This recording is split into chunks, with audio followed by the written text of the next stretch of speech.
Hello everyone, welcome to the Manulo classes. In the session of daily news analysis, today is 15th of June 2024. You are watching with Naresh Sharma, and guys, we are going to just uh, have the answers of the questions which I provided for you in the previous day session. और उसमें मैंने आपको इन questions के answers नहीं दिए थे कि you should try to find the answers. So just have the answers of all these questions. So अभी next chief of the army staff होने वाले हैं उपेंद्र द्विवेदी। जो मनोज पांडे थे वो अभी तक के chief of the army staff थे और उनका जो टेन्योर है उसको इंक्रीज किया गया था, बट लेटर ऑन अब जो है उपेंद्र द्विवेदी जो है next chief of the army staff होंगे। What is the purpose of recently passed UNSC resolution regarding Israel and Gaza? So इसका मेन पर्पज है कि जो इजराइल और हमास के बीच का वॉर है it should be stopped. How many members supported the UNSC resolution for peace in Gaza? So there were total 15 members in the UNSC and 14 members supported this resolution while Russia was absent from this resolution. Question number 4. Which member of UNSC was absent? तो इसका answer मैं आपको भी just they चुका हूं, so it was Russia. Which article of the Indian Constitution has provisions to prescribe the duties of the arresting authority to inform the ground of arrest? So Indian Constitution में article 22 already है, जो कि जब भी कोई arresting authority किसी person को arrest करती है तो ग्राउंड ऑफ अरेस्ट वहां पे बताने होते हैं। So in which case the Supreme Court of India held that the ground of arrest must be given in writing to the accused as a matter of course and without exception. So recently the Supreme Court of India in Pinaki Bansal versus Union of India and others in 2023 case, the Supreme Court of India said that जो arrest का ground है वो आपको Britain में देना होगा कि police ने या किसी भी अरेस्टिंग एजेंसी ने अगर किसी को अरेस्ट किया है तो उसको एक प्रॉपर जो है पेपर पर लिख करके इन राइटिंग में देना होगा कि अरेस्ट किस बेसिस पर किया है। Now we are going to revise the previous day session. Question number 1, which one is the capital city of Kuwait? Recently Kuwait के अल मकरा जो एक डिस्ट्रिक्ट है वहां का, उसकी एक बिल्डिंग में आग लगी, फायर इंसिडेंट हुआ और उसमें इंडिया के 45 पीपल की डेथ हो गई। जो एक फायर सर्किट जो है इलेक्ट्रिक सर्किट जो उसमें शॉर्ट हो गया उसकी वजह से हुई थी। So the capital city of Kuwait is Kuwait city. In recent reports the food inflation is high in. So India में जो फूड इन्फ्लेशन है वो हाई है। कहाँ पर है? अभी रिसेंटली एक रिपोर्ट आई थी इसमें। So it is in urban India. जो फूड इन्फ्लेशन है वो अर्बन इंडिया में ज्यादा है। What is CPI in inflation calculation? जब हम इन्फ्लेशन का कैलकुलेशन करते हैं तो what is CPI? So actually it is consumer price index. Means जब हम रिटेल लेवल पर प्रोडक्ट्स, गुड्स, सर्विसेज उनके प्राइसेस को कैलकुलेट करते हैं तो यहाँ से पता चलता है कि रिटेल लेवल पर इन्फ्लेशन का क्या सिचुएशन है। Question number 4, consumer price index is released by. तो जो कंज्यूमर प्राइस इंडेक्सेस को कौन रिलीज करता है? So it is national statistical office, that is NSO. It is released by NSO. The next question is, what is the primary role of insulin in the body? Human की body में insulin का क्या role होता है?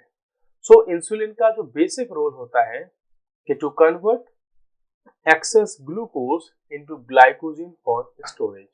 Means जब भी आप बहुत ज्यादा मींस या एक्सेसिव अमाउंट में शुगर लेते हैं तो इंसुलिन एक जो है हार्मोन है, एक एंजाइम है इंसुलिन, वो क्या करता है इस शुगर को कन्वर्ट कर देता है ग्लाइकोजन में और यही ग्लाइकोजन आगे चल करके स्टोर हो जाता है कि जब नेक्स्ट टाइम बॉडी में शुगर का जो है लेवल कम होगा तो इस स्टोर जो किया हुआ है रिजर्व में है, यहाँ से इसको यूज कर लेती है बॉडी। लेकिन जब आप रेगुलरली एक्सेसिव अमाउंट में ग्लूकोज लेते हैं या शुगर लेते हैं तो ये बार बार ये स्टोरेज जो है, ये रिजर्व है, ये इंक्रीज हो जाता है और ये इंक्रीज होकर के पहुंच जाता है आपके लीवर में। अभी आपको ध्यान होगा कि लास्ट सेशन में हमने डिस्कस किया था, एक एडिटोरियल आर्टिकल था द हिंदू में, फैटी लीवर की जो एक problem all over the world बढ़ रही है और उसमें भी स्पेशली इन इंडिया।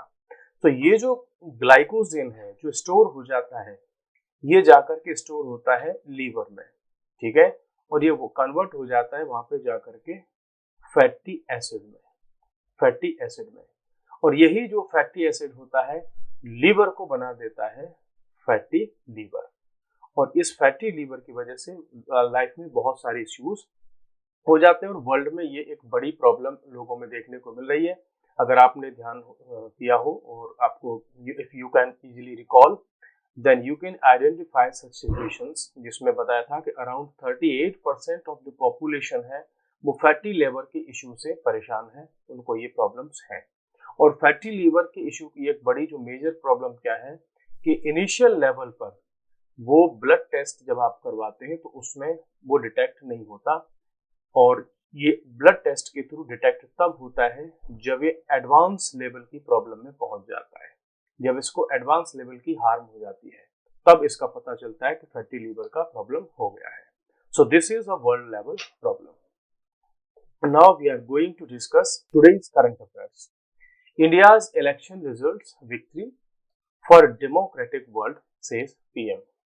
रिसेंटली जो प्राइम मिनिस्टर ऑफ इंडिया है ये पहुंच गए हैं इटली, और वहां पर समिट है G7 की। G7 समिट हुई और वहां पर इंडिया के प्राइम मिनिस्टर पहुंचे।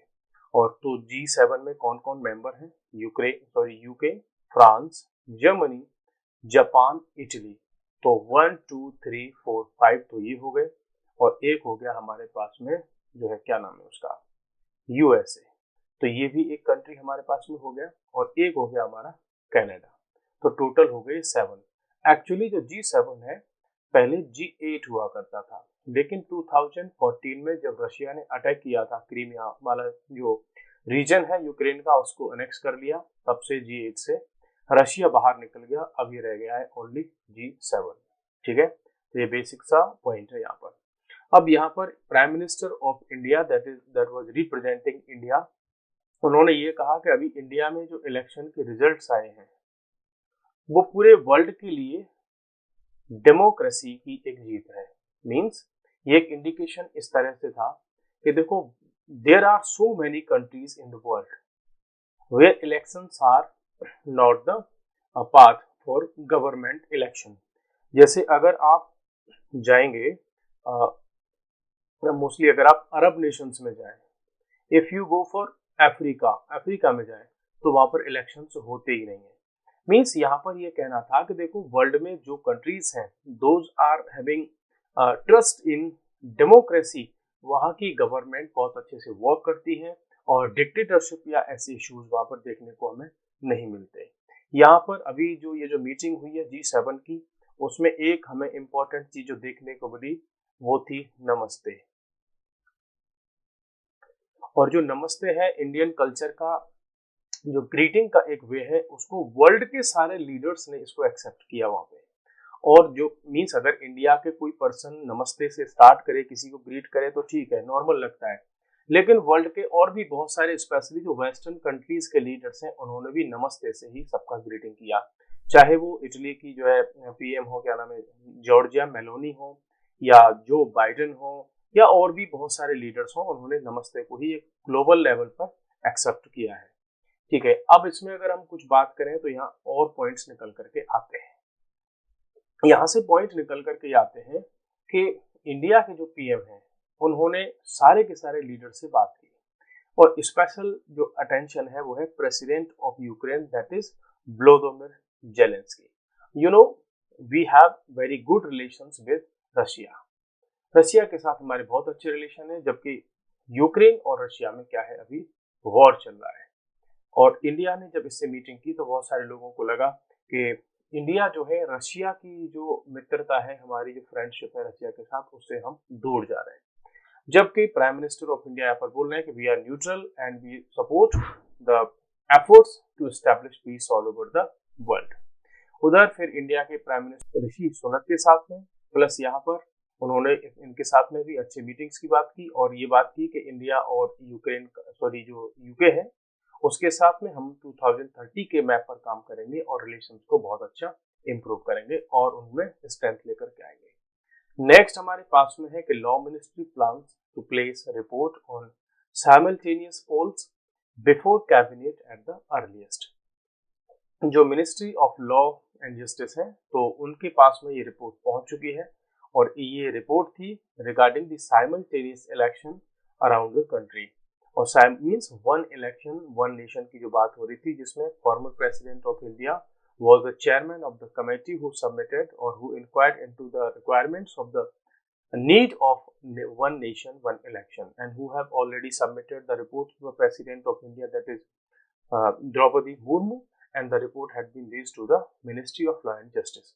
उनके पास में ये पहुंच चुकी है और ये देखने को मिल रहा है कि 100 डे का जो एजेंडा की बात हो रही थी गवर्नमेंट के इलेक्शन के टाइम पे, सो हो सकता है आने वाले 100 डेज में ये जो रिपोर्ट है जो ministry of law and justice है इसको कैबिनेट के सामने रखे, कैबिनेट में इसको प्रेजेंट करे और वहां इस पर कोई जो है डिसीजन हो सकता है।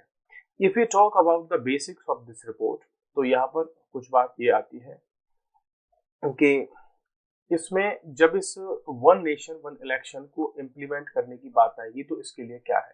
So this committee has recommended that there should be a group who should be awarded with the responsibilities to implement this report. Means एक ग्रुप अलग से बनाया जाएगा जो कि इस वन नेशन वन इलेक्शन को इम्प्लीमेंट करेगा।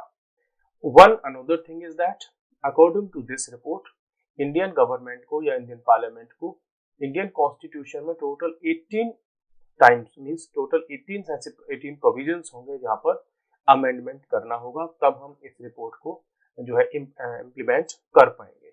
ठीक है, अब उसमें ज्यादातर जो अमेंडमेंट्स हैं कॉन्स्टिट्यूशन ऑफ इंडिया में वो ऐसे हैं जिसमें स्टेट्स की असेंबली से जो कंसेंट की रिक्वायरमेंट होती है वो नहीं होगी। यू नो कि कॉन्स्टिट्यूशन ऑफ इंडिया में जो अमेंडमेंट होते हैं वो एक तो सिंपल मेजोरिटी से होते हैं, एक स्पेशल मेजोरिटी से होते हैं और एक स्पेशल मेजोरिटी और होती है जिसमें एटलीस्ट 50% जो स्टेट्स हैं उनकी लेजिस्लेटिव असेंबली का कंसेंट उसमें रिक्वायरमेंट होती है। ठीक है, तो ये जो टोटल 18 अमेंडमेंट्स की यहाँ पे बात हो रही है इसमें ज्यादातर ऐसे हैं कि उनमें 50% स्टेट्स के कंसेंट की रिक्वायरमेंट नहीं होगी। Here they are talking that initial level पर we should work to synchronise the elections of the local bodies. Means देखो हमको इस रिपोर्ट के according what we have to do, we have to synchronise the elections at national level, state level and local government bodies. So इस ये report कह रही है कि सबसे पहले हमको लोकल गवर्नमेंट्स के जो इलेक्शंस होते हैं उनको सिंक्रोनाइज करना होगा और बाद में फिर हम स्टेट्स और नेशनल लेवल के इलेक्शंस को सिंक्रोनाइज कर लेंगे। So the chances are there that this can be implemented from the 2029 general elections. तो तब तक इसकी सारी प्रिपरेशन हो जानी चाहिए। So that is the report. Another things what we have in the editorial from the Hindu, one more chance. Why the title is one more chance? Because इससे पहले भी यूएनएससी में रिजोल्यूशन आया था कि जो इजराइल है और हमास से उनके बीच का जो वॉर चल रहा है उसको स्टॉप कर दिया जाए, लेकिन एट दैट टाइम जो यूएसए है वो एब्सेंट था इस रिजोल्यूशन में, जो यूएनएससी में रिजोल्यूशन आया था। But now what is the different this time, because इस बार जो यूएनएससी में रेजोल्यूशन आया है उसको यूएसए लेकर के आया है और यूएस अपनी फोर्स का अपने इन्फ्लुएंस का यूज कर रहा है इजराइल और हमास के वॉर को रोकने के लिए। If we talk about the background of this UNSC resolution, तो आप पाएंगे कि यूएनएससी का जो रेजोल्यूशन है इसमें अभी 14 मेंबर्स ने इसको सपोर्ट कर दिया और रशिया ने इसमें एब्सेंट किया था। यहाँ पर बात ये हो रही है कि इजराइल ने खुद से इस रेजोल्यूशन को सपोर्ट किया है और कहा है कि ठीक है हम इसके लिए रेडी हैं। ये कहना है किसका, जो बाइडेन साहब का। तो जब से ये वॉर स्टार्ट हुआ तब से यूएनएससी में 2 बार रेजोल्यूशन आया है, एक तो पहले आया था मार्च में और अब आ गया है ये अगेन दिस टाइम। ठीक है, तो इस बार तो यूएसए खुद से इसको लेकर के आया है, तो इस बार चांसेस लग रहे हैं कि ये जो है इम्प्लीमेंट हो जाएगा। इस रेजोल्यूशन में है क्या? There are 3 things, means 3 phases में इस रेजोल्यूशन को जो है इंप्लीमेंट किया जाएगा। फर्स्ट फेज की अगर हम बात करें तो उसमें वो कहते हैं कि 6 वीक के लिए सीज फायर हो जाएगा और जो इजराइल के ट्रूप्स हैं वो हाईली पॉपुलेटेड एरिया जो है, ज्यादा जिसमें पॉपुलेशन है, वहां से पुल बैक कर लेंगे, वहां से वो वापस चले जाएंगे और जो जो एड या ह्यूमैनिटेरियन एड या सपोर्ट प्रोवाइड करने के लिए जो व्हीकल्स हैं, ट्रक्स हैं, मेडिसिन, फूड वगैरह लेकर के जा रहे हैं, उनको जो है जो रोड्स हैं जो ब्लॉक कर रखे हैं वो ओपन कर दिए जाएंगे। प्लस पैलेस्टीन के जो पैलेस्टीन है, पैलेस्टीन प्रिजनर्स को छोड़ दिया जाएगा, कुछ पैलेस्टीन जो है उनको प्रिजनर्स को। वही जो हमास है वो क्या करेगा, इजराइल के 33 हॉस्टेजेस को छोड़ेगा। तो पहले फेज में ये होगा।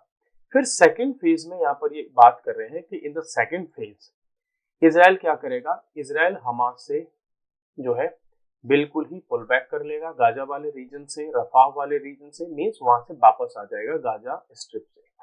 कौन? इजराइल अपनी सारी फोर्सेस को वहां से वापस बुला लेगा। प्लस जो हमास है उसको ये मींस अथॉरिटी मिलेगी, उसको फ्रीडम मिलेगी कि वो चूज करे कि इजराइल की जो जेल है वहां पर जिन लोगों को इजराइल की फोर्सेस ने एज ए अरेस्ट किया था उनमें से किन लोगों को वो वापस बुलाना चाहते हैं, पुल बैक, मींस किन लोगों को वो रिलीज करना चाहते हैं उन जेल में से। सो इसमें बड़ा इंटरेस्टिंग सी बात है कि जो हमास है वो क्या चाहेगा, वो इजराइल की जेल से अपने जो टेररिस्ट लीडर्स हैं उन्हीं को तो बुलाना चाहेगा। और यहीं पर आकर के ये जो रेजोल्यूशन है ये फेल होने के चांसेस हो जाते हैं, बिकॉज इजराइल की डिमांड कुछ और हो जाती है इस मैटर पर कि भाई हमारे सारे हॉस्टेजेस को रिलीज करो। वहीं जो हमास है वो भी 1 इंच भी पीछे हटने को तैयार नहीं है बहुत सारे मैटर्स में। तो 2 फेज तो ये हो गए। थर्ड फेज की बात इसमें क्या होगी कि जितना भी इस वॉर के दौरान डिस्ट्रक्शन हुआ है उस गजा, रफा, उस सारे रीजन में होगा रिकंस्ट्रक्शन। तो ये 3 फेजेस में इस रेजोल्यूशन को पास किया जाएगा और इंप्लीमेंट किया जाएगा। अब देखने में तो अच्छा सा लग रहा है, बट चैलेंजेस क्या हैं, क्या ये इतनी इजीली जो है इंप्लीमेंट हो जाएगा? So what are the challenges? If we discuss about these challenges, then the first one challenge is the political situation in Israel. Israel की जो पॉलिटिकल सिचुएशन है it is not favourable for Benjamin Netanyahu, because जो Benjamin Netanyahu हैं वो government में इसलिए हैं कि उनके अलायंस अभी उनके साथ में है। मींस जैसे अभी इंडिया में एनडीए की गवर्नमेंट बनी बट उनके पास में, बीजेपी के पास में उतनी सारी सीट नहीं थी को इंडिपेंडेंटली गवर्नमेंट बना सके। सो वैसे ही बेंजामिन नेतन्याहू की जो गवर्नमेंट बनी हुई है वो भी पार्टनर्स के साथ में बनी हुई है। रिसेंटली अभी जो गैलेंट हैं वहां से उन्होंने रिजाइन कर दिया, वो अपोजिशन के थे, उन्होंने यूनिटी गवर्नमेंट में पार्टिसिपेट किया, उन्होंने तो रिजाइन कर दिया, गवर्नमेंट से वो निकल गए। अब इश्यू कहाँ आता है? इश्यू ये आता है कि जो इजराइल के पीएम हैं उनकी जो पार्टी इस समय पावर में है, उनके जो अलायंस पार्टनर्स हैं उन्होंने क्लियरली ये बोल दिया है नेतन्याहू के कि अगर आपने सीज फायर किया तो हम गवर्नमेंट से अपना जो समर्थन है, हमारा जो सपोर्ट है, हम वो पुल बैक कर लेंगे, हम वो वापस ले लेंगे और गवर्नमेंट जो इजराइल में अभी है वो गिर जाएगी। ठीक है, गवर्नमेंट वहां से गिर जाएगी। सो ये एक प्रॉब्लम अभी हमें इजराइल में देखने को मिल रही है, बिकॉज अब कोई भी प्राइम मिनिस्टर ये तो नहीं चाहेगा कि उसकी गवर्नमेंट जो है सपोर्ट की वजह से गिर जाए।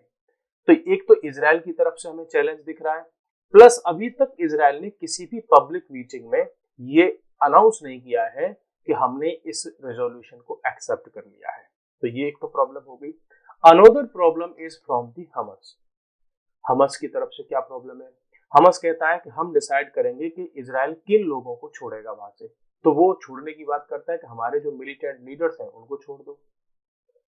तो इस बात पर जो इजराइल है वो एक्सेप्ट नहीं करता है। प्लस हमास चाहता है कि जब आप हमारे प्रिजनर्स को छोड़ो तो हमको आगे के फ्यूचर के लिए हमको गारंटी चाहिए कुछ कंट्रीज की। और कौन कौन से कंट्रीज हैं? बोला एक तो चाइना हमको गारंटी दे कि भाई इजराइल जो कह रहा है इस पर डटा रहेगा इजराइल, ठीक है, और रशिया और टर्की, मीन्स चाइना, रशिया और तुर्की, दैट इज टर्की। ये हमको गारंटी दे कि इजराइल अगर अपनी बात से पीछे हटेगा तो ये एज ए गारंटर वर्क करेंगे। अब आप सोच रहे होंगे कि इजराइल और ये जो है इजराइल के अगेंस्ट में चाइना, रसिया और टर्की को ही क्यों यूज कर रहा है हमस। तो आप जानेंगे कि जो चाइना है वो एंटी यूएस है, रसिया है एंटी यूएसए है, और जो टर्की है वो वर्ल्ड की पॉलिटिक्स में अपने आप को इस्लामिक लीडर के रूप में एस्टेब्लिश करना चाहता है। तो टर्की सपोर्ट करता है हमस को। हमस को क्यों सपोर्ट करता है? बिकॉज जो हमस है वो इस्लामिक जो है आइडियोलॉजी उसको रिप्रेजेंट करने की बात करता है। सो इन द रिसेंट और मैं कहूँ कि नियर फ्यूचर अभी हमको ये नहीं दिख रहा है कि बहुत जल्दी ये वॉर वहां पे एंड हो जाएगा। So this is the current status of this resolution. Now G7 leaders से they will back Ukraine as long as it takes. जो G7 के लीडर्स हैं उन्होंने ये कहा है कि हम यूक्रेन को सपोर्ट करेंगे जब तक यूक्रेन हमसे सपोर्ट लेता रहेगा। अब you know already that which are the member countries of G7। अब आपको आइडिया लग जाएगा कि ये क्यों उसको सपोर्ट कर रहे हैं। देखो, यूएसए एंटी रसिया है बिल्कुल क्लियरली, यूके हमेशा रसिया के अगेंस्ट में रहा है, फ्रांस रशिया के अगेंस्ट में रहा है, जापान रसिया से उतना अच्छा उसका रिलेशन नहीं है, ठीक है। दूसरा कनाडा, कनाडा यूएसए का चेला है तो वो रशिया के अगेंस्ट में ही जाएगा। इटली, इटली भी जो है रशिया के अगेंस्ट में ही रहता है तो वो भी रशिया। इसीलिए ये सारे के सारे कंट्रीज यूक्रेन को सपोर्ट कर रहे हैं। और इन्होंने क्या कहा है, बोल दिया कि अभी हम आपको $50 बिलियन की हेल्प आपको प्रोवाइड कर रहे हैं वॉर एफर्ट्स में। अब बात आती है कि भाई ये लोन दे रहे हैं, कोई हेल्प नहीं दे रहे हैं, ठीक है, लोन दे रहे हैं। और लोन दे रहे हैं, लोन पर थोड़ा फिर इंटरेस्ट वगैरह कैसे आएगा? तो लोन पर जो इंटरेस्ट जो होगा, ये जो G7 की कंट्रीज हैं या यूरोपियन यूनियन के कंट्रीज हैं, उन्होंने जो रसिया की कुछ असेट्स हैं इनकी कंट्रीज में उनको सीज कर लिया है। सीज कर लिया है, उन असेट्स को ये सेल कर देंगे और वहां से क्या होगा, फिर जो इंटरेस्ट बनेगा उस मनी पर वो वापस उनको मिल जाएगा जो कंट्रीज इसको लोन दे रहे हैं। तो यहाँ से देखने को एक चीज और मिलती है कि कहने को ये सपोर्ट कर रहे हैं, लेकिन जो कंट्री युद्ध में अभी मीन्स परेशान है, प्रॉब्लम में है, उसको ये कंट्रीज लोन दे रहे हैं युद्ध लड़ने के लिए, लेकिन उस वॉर को स्टॉप करवाने के लिए एफर्ट्स नहीं लगा रहे। नेक्स्ट अब हमारे पास में है इसी इश्यू से related, that is peace conference. आज मीन्स 15 जून 2024 को ये जो पीस कॉन्फ्रेंस है, यूक्रेन पीस कॉन्फ्रेंस, आज से स्टार्ट हो रही है। अब देखते हैं कि इसमें क्या नया होगा, ठीक है। इसमें अगर बेसिक सी कुछ बातें अगर आप देखेंगे तो क्या हमें यहाँ पे देखने को मिलेगा।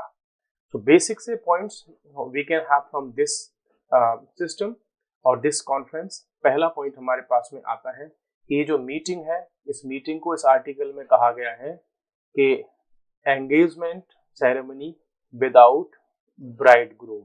मीन्स आप सगाई करना चाहते हैं लेकिन उसमें दूल्हे को तो बुलाया ही नहीं आपने, ठीक है। तो आप एंगेजमेंट सेरेमनी कर रहे हो, रिंग सेरेमनी कर रहे हो, लेकिन आपने उस दूल्हे को बुलाया नहीं।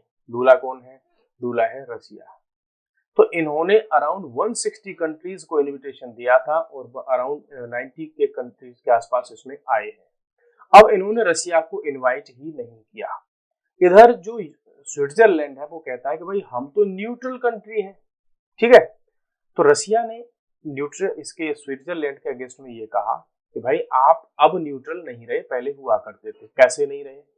कि जब यूरोपियन यूनियन ने रसिया के बहुत सारे ट्रांजेक्शन्स हैं, ट्रेड है, बिजनेस है, उस पर सैंक्शंस लगाए थे ईयू ने, तो आपने भी रसिया पर सैंक्शंस लगा दिए। जबकि जो स्विट्जरलैंड है वो यूरोपियन यूनियन का पार्ट भी नहीं है, फिर भी आपने हम पर सैंक्शंस लगाए। तो बोला आप न्यूट्रल कहां से हो गए, ठीक है।